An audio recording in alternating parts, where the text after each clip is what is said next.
رجب کے مہینہ میں اللہ تعالیٰ کے نبی کو اللہ تعالیٰ نے اپنے پاس بلایا، جس کو ہم معراج کہتے ہیں، شب معراج، لیلۃ المعراج، اور اس کے لیے اہتمام بھی کیا جاتا ہے عبادات کا، خیرات کا۔ یہ اللہ تعالیٰ کی بہت بڑی قدرت میں سے ایک چھوٹا سا نمونہ تھا کہ 3 کپڑوں میں اٹھایا اور سارے خلا کے پردوں کو چاک کروا کے 7 آسمان کے دروازے کھلوا کر سدرۃ المنتہا پہ جبریل کی بھی بس ہو گئی کہ اس کے آگے اتنا بھی اوپر گیا تو جل کے راکھ ہو جاؤں گا، تو اس سے اوپر آپ تشریف لے گئے، اور پھر عرش خوشی سے جھوم اٹھا، اہتز عرش الرحمن، عرش خوشی سے یوں جھوم رہا تھا۔ خوشی میں انسان بے خود ہو کر جھومنے لگ جاتا ہے، تو کہ اللہ کا عرش جھومنے لگا آپ کی آمد پر، اور پہلی ہستی ہیں جن کا قدم اللہ کے عرش پر پڑا، اور اللہ تعالیٰ اور اللہ کے محبوب کے درمیان جتنے نور کے پردے تھے اللہ نے سب ہٹا دیے، اور السلام علیک ایھا النبی ورحمۃ اللہ وبرکاتہ۔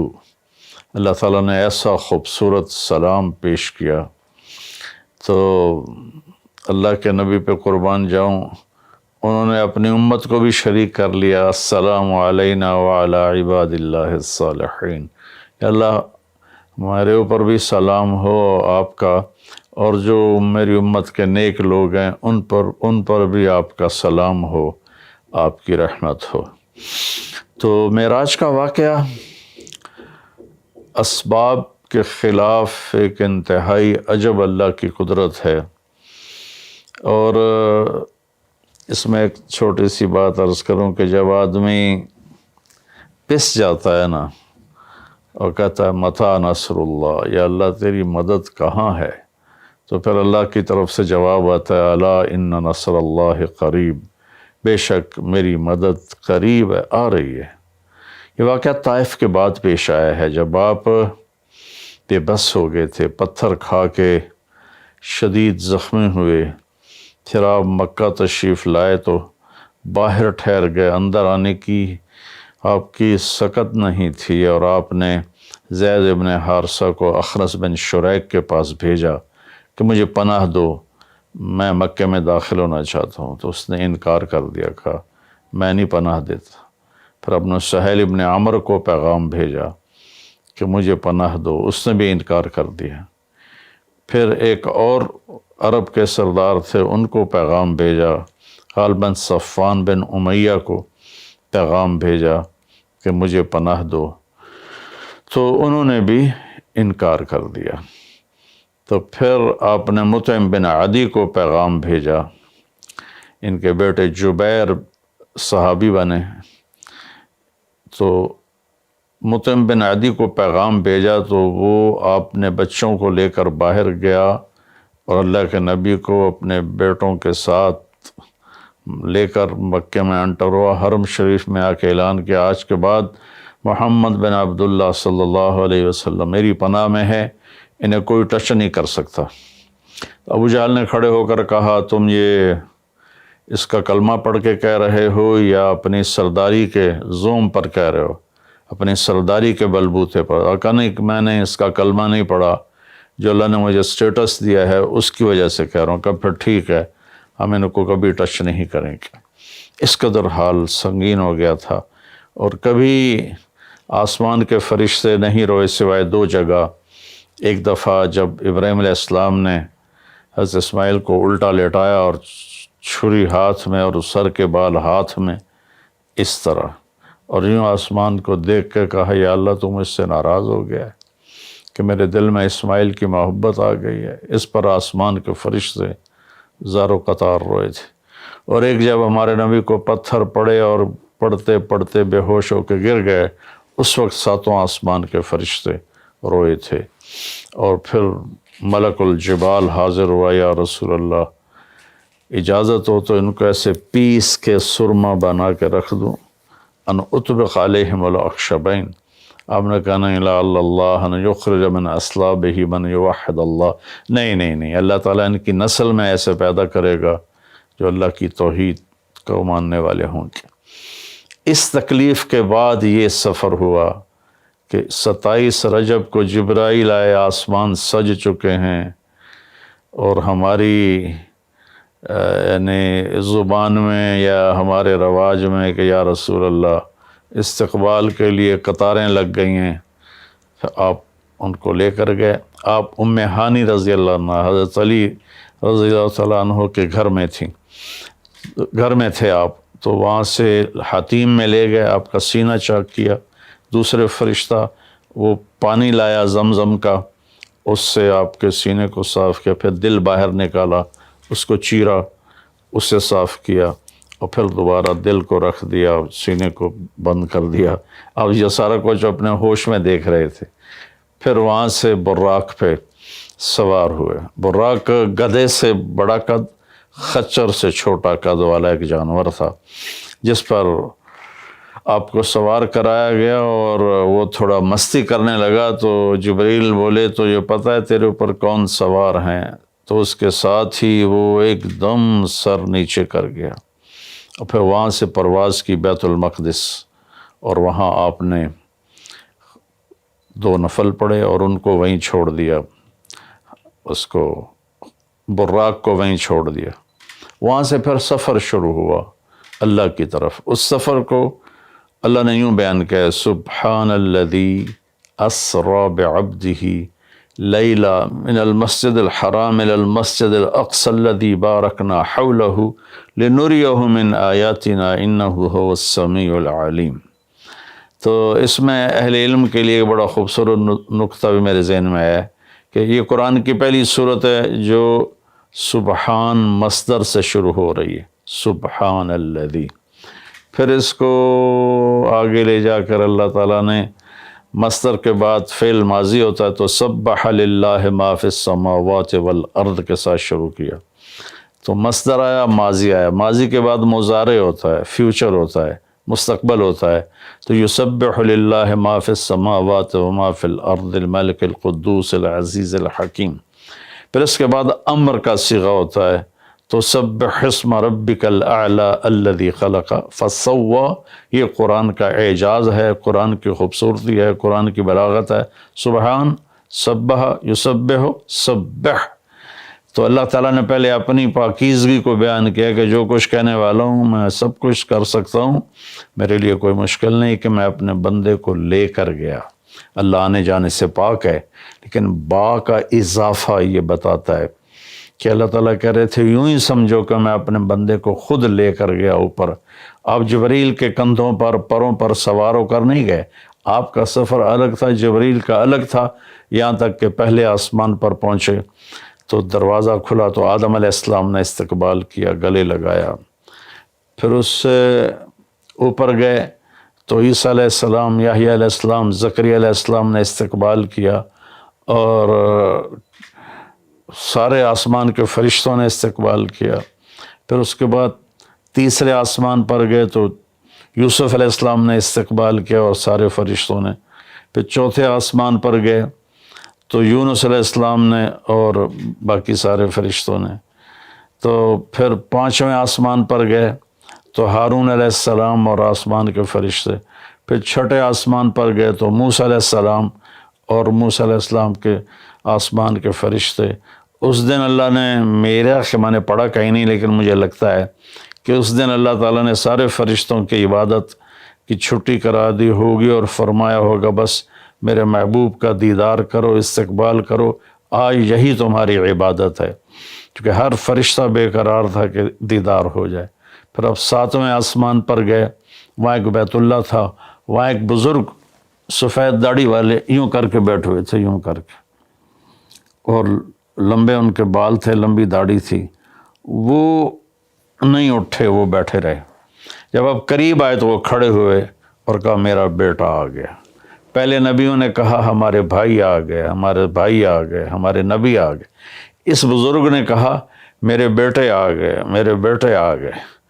تو آپ نے جبریل سے پوچھا یہ کون بزرگ ہیں؟ تو انہوں نے فرمایا یہ آپ کے دادا ابراہیم علیہ السلام ہیں۔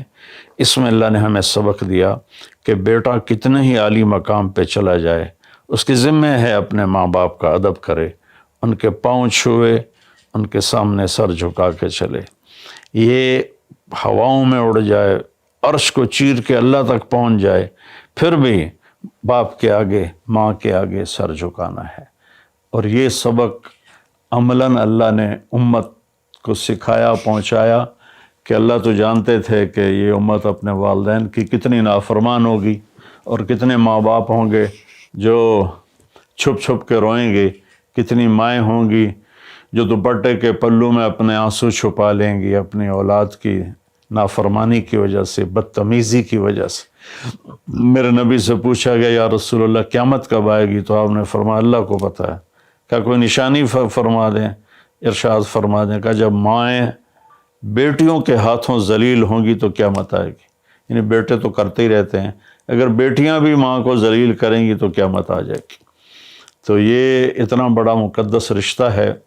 آپ نے فرمایا جس نے اپنے والدین کو دکھ دیا اس پہ اللہ کی لعنت، زمین آسمان کی لعنت، فرشتوں کی لعنت، نہ اس کی نماز قبول ہے، نہ روزہ، نہ صدقہ۔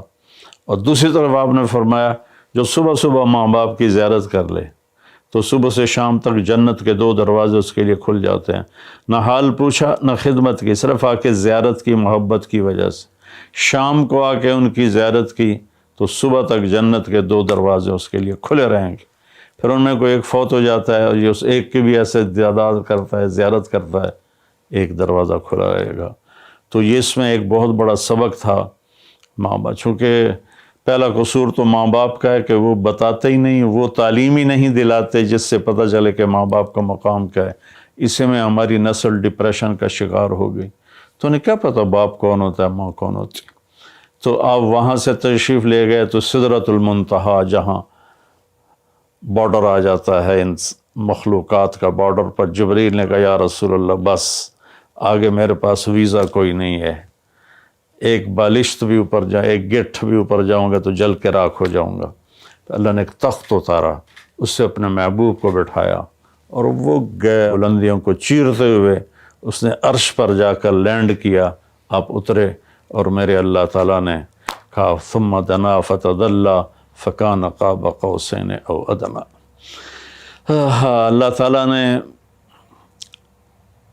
اپنے محبوب کو اپنے قریب کر لیا، اتنا قریب کیا کہ فاصلے مٹ گئے، فاصلے مٹ گئے۔ تو بھائیو پھر لمبا واقعہ ہے، اور لوگ آج کل اتنا لمبا سنتے بھی نہیں ہیں، تو میں صرف جانے کا بتا دیتا ہوں۔ واپسی کا بھی پورا ایک کہانی ہے، جنت دکھائی، جہنم دکھائی، جنتی دکھائے، جہنمی دکھائے، سارا کچھ دکھایا، سود خور دکھائے، بے نمازی دکھائے، نمازی دکھائے، اپنے سب کو اپنی آنکھوں سے دیکھا، جہنم کو بھڑکتے دیکھا، جنت کو چمکتے دیکھا، جہنم کو دہکتے دیکھا اور جنت کو مہکتے دیکھا۔ یہ سب کچھ آپ نے اپنی آنکھوں سے دیکھا، اور پھر آپ واپس تشریف لائے۔ تو جب آپ پہنچے تو ابھی رات کا حصہ باقی تھا اور رات گزری نہیں تھی جب آپ اتنی بڑی کائنات کا سفر کر کے واپس تشریف لائے۔ تو اس میں ایک بڑا سبق ہے، وہ یہ ہے کہ اللہ نے اپنے نبی کا ہاتھ پکڑا اور اپنی ذات تک پہنچا دیا۔ ہم اپنا ہاتھ اللہ کے نبی کے ہاتھ میں دے دیں تو ہم بھی اللہ کی ذات تک ہماری بھی پہنچ ہو جائے گی۔ اگر کوئی بڑائی کے سفر طے کرنا چاہتا، بڑا آدمی بننا چاہتا ہے کہ میں تو جی گریٹ مین بننا چاہتا ہوں، میں کامیابی چاہتا ہوں، میں سکسیسفل لائف چاہتا ہوں، تو کامیابی ہے کہ میرا آپ کا اللہ ہم پہ راضی ہو، جب ہم مریں تو وہ ہم سے خوش ہو کر ملے، ہمیں جنت کا پروانہ دے۔ یہ ہے کامیابی۔ یہ نہیں کہ آپ بڑے مالدار بن گئے، آپ امریکہ کے صدر بن گئے، یہ نہیں ہے۔ کامیابی یہ ہے کہ آپ سے، مجھ سے اللہ راضی ہو جائے، یہ سب سے بڑی کامیابی ہے۔ تو اللہ تعالیٰ کے نبی کے ہاتھوں میں ہاتھ دے دے تو اللہ تک پہنچائی آسان ہو جائے گی۔ ایک واقعہ سنا کے ختم کرتا ہوں۔ ایک بدو آیا، کہنے لگا ہے محمد، آپ نے کہا جی۔ اب بدتمیزی کا جواب بدتمیزی سے نہیں، پیار سے دیتے، جی تیری 3 باتیں بڑی عجیب ہیں۔ آپ نے کہا کیا؟ تو کہتا ہم باپ دادے کا دین چھوڑ کے تیرے دین پہ آ جائیں گے، ہم کیوں چھوڑیں باپ دادے کا دین؟ کہا اچھا، اور؟ تو کہتا ہے کہ ہم مر کے مٹی ہو جائیں گے اور پھر دوبارہ زندہ کیے جائیں گے۔ کہا اچھا، اور؟